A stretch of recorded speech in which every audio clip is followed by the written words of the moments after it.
Pourtant, Caneva, Jean Caneva, il dit, si vous saviez ce que c'est que l'arrivée de la psychose dans une famille, c'est la guerre civile. Alors j'ai regardé dans les livres, j'étais trop jeune, terrible.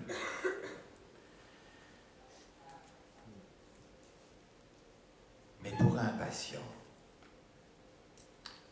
est-ce qu'on réfléchit? C'est quoi le diagnostic? C'est brusquement un vacillement de l'esprit. Parce que moi qui m'estime, qui m'aime un peu, me dire que je défaille, que ce qu'il y a de meilleur pour moi, c'est-à-dire ce que j'aime en moi, ce que je suis moi, que là il y a une faille, c'est pas supportable. Je crois qu'on n'a pas été assez attentifs les uns et les autres en psychiatrie de qu'est-ce qui se passait dans ces moments-là, tant du côté de la famille que du côté des patients, des usagers. Et que là, il y a un travail très profond, en réalité, à faire. Mais vous voyez, ce qui me semble important, c'est qu'il y a une compétence là qui est partagée. C'est-à-dire, ce n'est pas du tout la compétence isolée des psychiatres et des soignants qui peut faire face à ça. C'est aussi la compétence associée des familles qui ont vu ce qui se passait et des usagers qui sont tout à fait capables de nous dire, des années après, vous savez ce que vous avez fait quand vous m'avez enfermé, vous savez ce que vous avez fait quand vous avez mis une camisole, vous savez ce que vous avez fait lorsque vous avez signé une hospitalisation à l'amende d'un tiers ou mis en placement d'office. Est-ce que vous savez ce qui s'est passé en moi? Il m'a fallu des temps et des temps pour essayer de comprendre.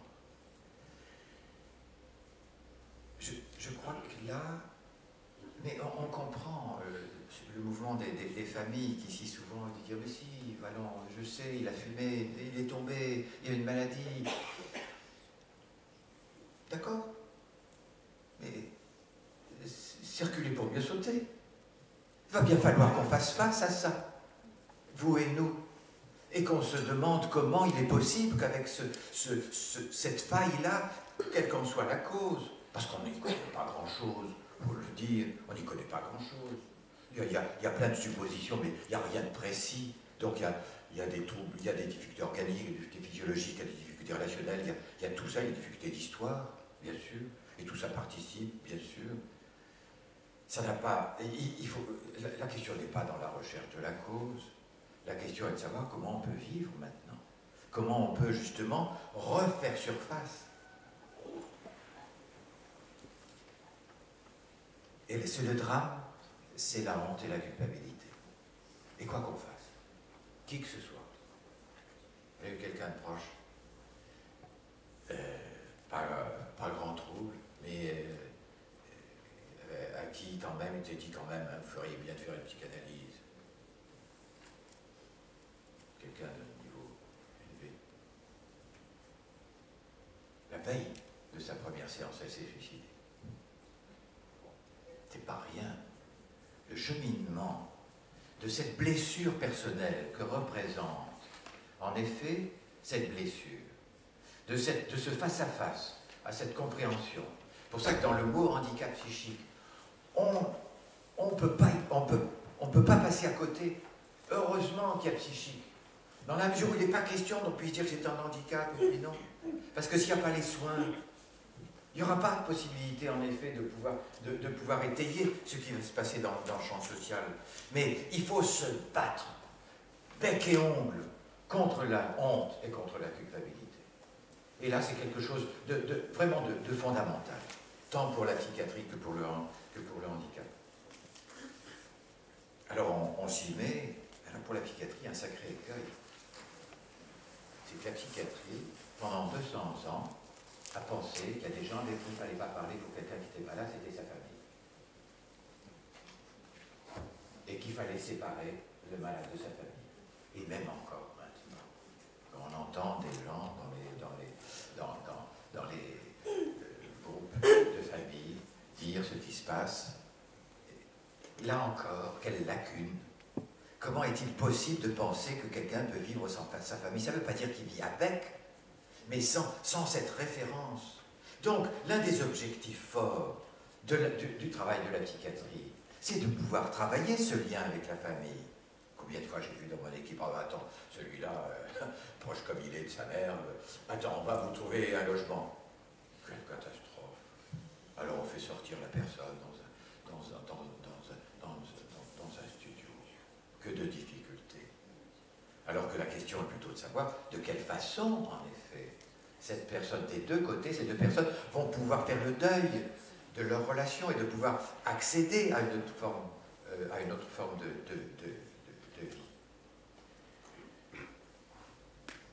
Il me reste combien de temps? 2 minutes, c'est fini cette fois. Combien? Vous avez commencé vite avec. Parce que. Une demi-heure. Oh là là. Parce que pour moi, en effet, je suis aujourd'hui vraiment catastrophé. Vraiment, depuis le 2 décembre 2008, c'est la catastrophe. Comment se fait-il qu'un président de la République, qui certes a été élu sur une politique sécuritaire, prononce les paroles qu'il a prononcées, désignant un type de maladie et lui reconnaissant un avenir de criminel, donc un objectif pour la psychiatrie, de recueillir les criminels en mettant des murs plus hauts, des bracelets. Comment est-ce possible? L'homme est faible, même quand il est au plus haut niveau de l'État. Il ne sait pas tout. Certes, il avait essayé quand même avec les délinquants sexuels. Le seul problème, c'est qu'il n'y en a quand même pas tellement de délinquants sexuels. Alors, et puis, on a vite se rendu compte qu'on a vite fait le tour, je dirais, des possibilités thérapeutiques. Alors, il a entendu parler des enquêtes qui ont été faites, parce que c'est quand même les psychiatres qui sont très coupables. Si les psychiatres n'avaient pas désigné la schizophrénie comme étant soi-disant une entité scientifique, le président de la République ne serait pas précipité là-dessus. Mais c'est clair. Si nous avions fermé les hôpitaux psychiatriques depuis 20 ans, si on avait mis les malades dans la ville en totalité, mais je ne serais jamais précipité pour dire c'est là qu'il faut les enfermer.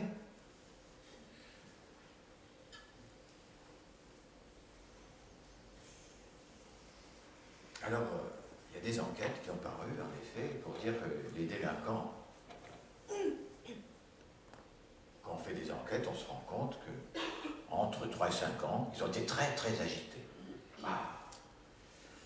Et du coup, l'INSERM en premier a dit, ben oui, c'est tout à fait important, donc on soutient cette orientation. Donc, vous voyez jusqu'où ça va. C'est-à-dire que c'est pas le président de la République. Il ne faut pas dérailler. Le président de la République, il a été élu sur une loi sécuritaire, d'abord. Et puis ensuite, nous avons tous produit des choses comme ça. L'INSERM a fait une enquête disant, mais oui, il a fallu des violences, j'ai envie de dire, relationnelles pour qu'il y ait une mobilisation fantastique et 300 000 signatures, et que l'INSERM revienne sur ces affirmations et dise en effet, notre enquête était mal faite sur tout ce qui s'est dit sur les enfants de 3, sur les délinquants qui n'ont pas tous eu des périodes d'agitation lorsqu'ils avaient entre 2 et 3 ans. Mais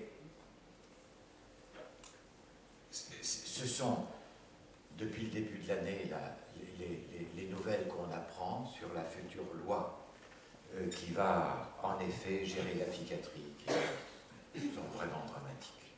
Mais là encore, les psychiatres ont proposé beaucoup de choses de ce qu'ils sont dans ces lois. Les familles ont soutenu beaucoup de choses qui sont dans ces lois. Ce qui est dit, c'est que on voit envoyer dans un lieu, du coup, méchamment, j'ai mis on va faire donc une garde à vue de 72 heures. Alors bien sûr, ça ne s'appelle pas comme ça. C'est un centre d'accueil de 72 heures. Donc toutes les personnes qui ont des difficultés psychiques, on va les mettre pendant 72 heures dans un espace pour faire un diagnostic. Avec ce que je vous ai dit tout à l'heure du diagnostic. Est-ce qu'ils ne sont pas tombés sur la tête, mes collègues, de soutenir une idée pareille? Vous faites un diagnostic de schizophrénie en 72 heures et vous êtes capable de le dire à la personne